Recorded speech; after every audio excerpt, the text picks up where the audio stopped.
بسم اللہ الرحمن الرحیم۔ Welcome to the Z voice.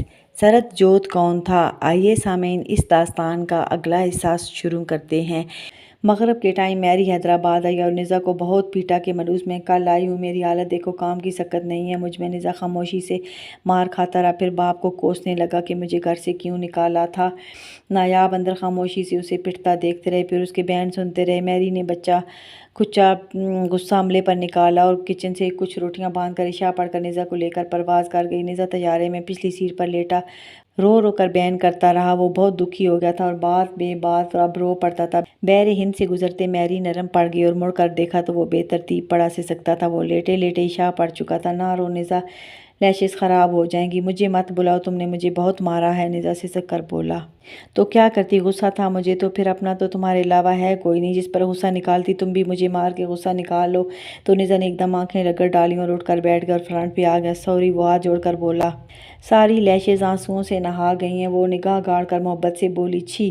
نزا یا سے سرخ ہو گیا تو میری ہنسنے لگی۔ جاؤ دمہ کرو تم، نزا نروس سا بولا تو میری ہنستی ہوئی بیک سیٹ پر جا کر لیٹ گئی۔ کچھ دیر خاموشی رہی۔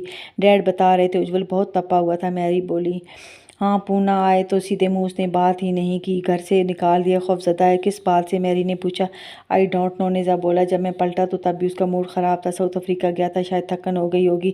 ماتا جی اور نارائن انکل بھی بس آل ٹائم تاولے رہتے ہیں کہ کچھ نہ کچھ آتا رہے۔ اجول ٹالتا بھی بہت ہے بٹ ان کی سنتا بھی بہت ہے، تو اپنی صحت کی پرواہ نہیں کرتا۔ ذہین ہے، سمجھ گیا ہے سال ہر سال آگ لگنے کی وجہ معدنیات ہو سکتی ہیں۔ نقشہ ہے، کہیں اسٹے کر کے دیکھ لیتے ہیں، تم سو جاؤ کچھ دیر کے لیے۔ میری سو گئی اور جلد اسے نیند بھی آ گئی۔ نزا پرواز میں رہا اور کئی گھنٹے لگاتار پرواز کے بعد وہ ایک جزیرے پر اتر گیا۔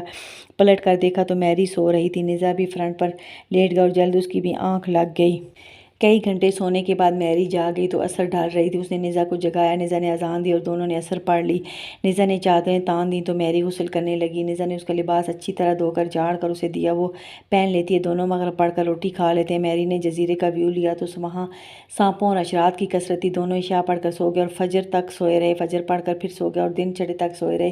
جاگے تو تھکن نہیں تھی، بقیہ روٹی کھا لی اور ہیلی کاپٹر میں کھانے کو کچھ نہیں تھا تو کھائیں گے کیا؟ میں پہلے بھی نیروبی میں بھوکی پیاسی مرتی رہی، میری خفگی سے بولی۔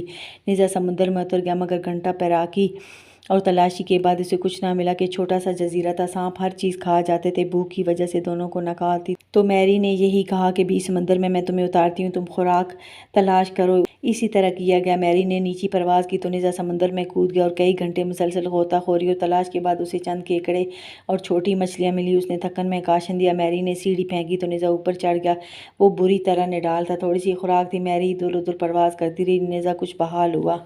تم طیارہ سنبھالو، میں جاتی ہوں نیچے۔ میری کودنے لگی تو تم رکو، نزا کہہ کر جال اٹھا کے نیچے کود گیا۔ میری اسے دیکھتی رہی۔ کافی محنت کے بعد نزا مزید کچھ مچھلیاں اور جونکیں اکٹھی کر لایا۔ کچھ دیر دمہ کرنے کے بعد وہ دروازے میں بیٹھ کر انہیں صاف کر لیتا ہے اور سپرٹ لیمپ جلا کر سینک لیتا ہے۔ میری کو دیتا جاتا ہے تو وہ بے صبری سے نگلنے لگتی ہے۔ تھوڑا چبا کے کھاؤ، پھر گیس بن جائے گی، نزا نے تنبیہ کی تو میری تیزی سے چبانے لگی۔ کافی کھا کر اس کا پیٹ بھر گیا تو بچہ نزا نے کھا لیا اور فرنٹ پہ آ گیا۔ سونا ہے تو کچھ دیر لیٹ جاؤ، نزا نے کہا تو میری جا کر لیٹ گئی اور پھر طویل فلائنگ کے بعد وہ راس امید اتر گئے۔ میری سو گئی تھی۔ نزا نے بندرگاہ پر کچھ مزدوری کی اور کھانا چائے خرید لایا۔ دونوں نے پیٹ بھر کے کھا لیا اور نزا سو گیا جبکہ میری پہاڑیوں کی طرف پرواز کر گئی۔ طویل مسافت کے بعد وہ اس جگہ تھے اب تعفن کم تھا کہ زیادہ گڑھوں میں دبا دیا گیا تھا۔ یہاں سب سے بڑا مسئلہ خوراک پانی کا تھا اور یہاں آلودگی بھی بہت تھی اور ابھی تک تپش تھی۔ آگ بجھے کم از کم 35 دن ہو چکے تھے اور ان 35 دنوں میں عدت میں کمی نہیں آئی تھی۔ دونوں کی ہمت جواب دے گی۔ ہیلی کاپٹر میں سارے علاقے کا سروے کیا مگر پانی تو دور ہموار جگہ بھی نہ بچی تھی۔ آخر نزا نے قریب ترین ٹاور پر لینڈ کر دیا اور اجول کو کال کی۔ نزا نے اسے ساری صورتحال بتائی اور بتایا کہ ٹاور پر 2 آدمی ہیں، وہ بھی بیمار ہیں اور آگ لگنے کے بعد سے کئی بار آدمی بدل چکے ہیں مگر تپش سے بیمار پڑ جاتے ہیں اور خوراک بھی ان کے پاس بہت کم ہے۔ تو اجول سوچ میں گم تھا۔ تو یہی ہے کہ ہم واپس آ جاتے ہیں، چند ماہ بعد چلے جائیں گے، نزا فوراً بولا۔ اجول سوچنے لگا۔ واپس مت آؤ، میرا موڈ خراب ہے، اجول بولا۔ تو میں اپنی جان کو انٹرٹین کروں گا، نزا نے خوشامد کی۔ مجھے انٹرٹین نہیں ہونا، وہیں کوئی کام تلاش کر کے کرو۔ بائے، نزا ریسیور پکڑے رہ گیا۔ اب کیا کریں؟ وہ روان سا ہوا۔ سو جاؤ چپ کر کے، میری بولی تو نزا بھی چپ کر کے طیارے میں فرنٹ پر پڑ رہا۔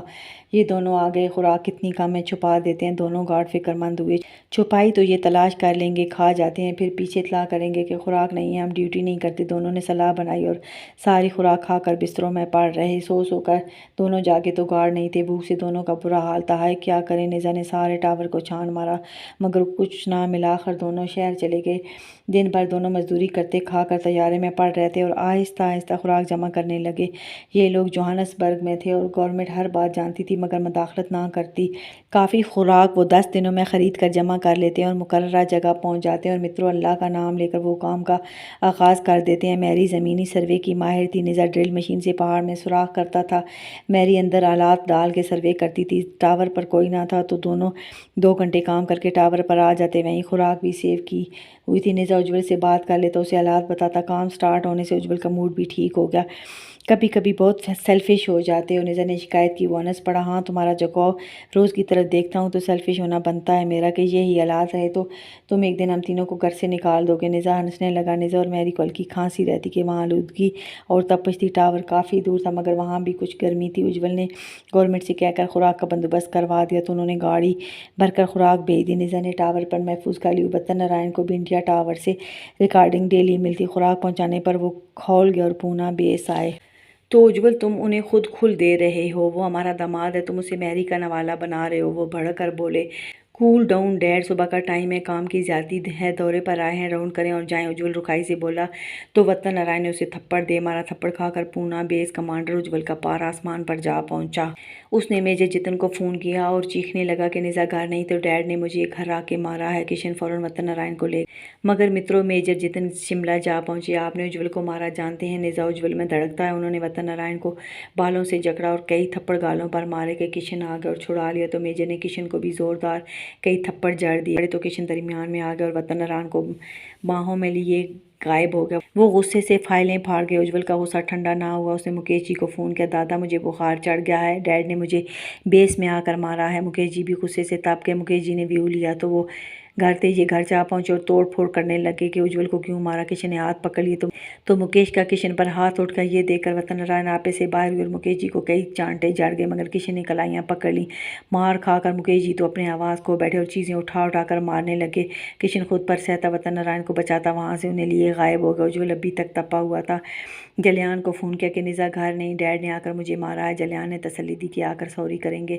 وہ سمجھدار تھے، قلعے میں گئے کہ کشن قلعے میں لے گیا تھا۔ ستیہ نارائن کو سمجھایا کہ نصیبوں سے نہیں لڑتے، نیزا نصیب میں ہوا تو خود بخود نکاح کے لیے تیار ہو جائے گا۔ وہ ستیہ نارائن کو تیار کرا کے پونا لاتے ہیں۔ ستیہ نارائن اوٹی کے کلو پیک ایپل لائے تھے، آ کر سوری کہا، 100 روپیہ دیا اور اوٹی کے ایپل بھی دیے تو تب جا کر اجول راضی ہوا۔ ستیہ نارائن چائے پی کر چلے گئے کہ ان کے آفس اور گھر کی کافی توڑ پھوڑ ہوئی تھی۔ اجول سے بیر بہت مہنگا پڑتا ہے، ستیہ نارائن نے سیکیورٹی افسران سے شیئر کیا۔ کیا ہوا آج میری جان کا رنگ لال و لال ہوا ہے، لگتا ہے اوٹی کے سیب خوب لگے ہیں جسم کو۔ شام کی چائے پر پرنس شاندار پرسنالٹی کے ہمراہ گلاب کا پھول لیے موجود تھے۔ انہوں نے اجول کی جیب میں پھول لگایا اور دونوں ہنستے ہوئے لپٹ گئے اور بتایا کہ ڈیڈ نے ابھی بتایا کہ کمانڈر نے سوری کیا اور سیب دیے تو میں خود کو روک نہ سکا۔ سیب میٹھے ہیں؟ پرنس نے اشتیاق سے پوچھا تو اجول کو پھر ہنسی آ گئی۔ دونوں بیٹھ گئے تو اجول نے ایک سیب منگوایا اور گولڈن سیب دے کر واقعی پرنس خوش ہوئے مگر اجول نے 2 حصے کر دیے تو دونوں نے آدھا آدھا کھا لیا۔ یہ بائٹ کھا کے میں کچھ دیر سینے سے لگوں گا، اجول بھرائے لہجے میں بولا۔ آف کورس ہمیں ابھی سینے سے لگ جانا چاہیے۔ پرنس ایک دم کھڑے ہو گئے، دونوں ایک دم ہی زور سے لپٹ گئے۔ جب پالن ڈیڈ گزرے ہم بہت چھوٹے تھے، وہ کہا کرتے جلدی سے سینے سے لگ جانا چاہیے، بچھوڑے کا اعتبار نہیں ہوتا، کب آن موجود ہو اور جدائی ڈال جائے، ماں جائے، وہی ہوا نا۔ کمانڈر نارائن نے سینے سے لگنے نہ دیا اور بچھوڑا آن پہنچا۔ کہتے کہتے پرنس رو پڑے۔ اجول زور سے ان کے ساتھ لپٹ گیا۔ اجول کی عادت تھی وہ جب ساتھ لپٹتا تو ایک لیگ اٹھا کر مقابل کی کمر میں حمائل کر دیتا، یہ سرد جوت کی عادت تھی تو اجول بھی کاپی کرتا تھا۔ کتنی دیر دونوں ایک دوسرے کو گھولتے رہے۔ نیزا انڈیا میں نہ ہوتا تو اجول بہت بیاکل رہنے لگتا، بات بے بات بگڑا رہتا تو جلیان لوگ وقفے وقفے سے جا کر اس کا دل بہلاتے۔ پرنس اجول نیزا سے 2 سال چھوٹے تھے اور نیزا کے بجائے پرنس کا اجول سے بے حد پیار تھا۔ نیزا بھی پرنس کو پسند کرتا تھا مگر اس کا سب سے بڑا مسئلہ میری بن گئی تھی۔ میری کے مقابلے میں اسے بون بھی دکھائی نہ دیتا تھا، اس لیے پرنس کا زیادہ جھکاؤ اجول کی طرف تھا کہ اجول بہت کلوز پرسن تھا جبکہ نیزا ریزرو تھا۔